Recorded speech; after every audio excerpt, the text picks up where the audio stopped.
un élément de la pétrification dont nous parlions tout à l'heure a été une forme de déclin de la théologie mu'tazilite par rapport à des théologies plus littéralistes, moins questionnantes. Une théologie qui, par exemple, comme l'acharisme, un des aspects de l'acharisme, parce que ces écoles-là, elles ont également des aspects multiples. C'est une simplification de réunir toutes les différentes réflexions théologiques sous le même label d'acharisme. Mais il y a un dénominateur commun. L'acharisme se définit par la position qui consiste à dire il est inutile de demander pourquoi. Dieu se présente lui-même avec tels et tels attributs. N'allons pas plus loin, n'allons pas chercher au-delà un comment ou un pourquoi de cette présentation.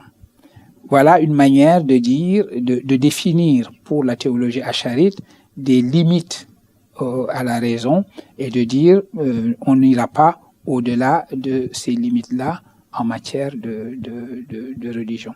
Alors quand cette attitude triomphe et quand l'attitude rationaliste, questionnante, qui veut toujours chercher à aller plus loin dans la démarche d'examen décline, évidemment, il y a ce phénomène dont nous avons parlé, qui est une certaine clôture sur soi de la tradition intellectuelle musulmane, qui fait, encore une fois, qu'à l'époque moderne, lorsque le choc de la colonisation a révélé au monde musulman, au fond, à quel point il s'était coupé lui-même de son propre principe de mouvement, un certain nombre de savants de ce monde musulman a estimé qu'il était temps pour le monde musulman de renouer avec son principe de mouvement, c'est-à-dire aussi de renouer avec sa propre tradition de questionnement philosophique.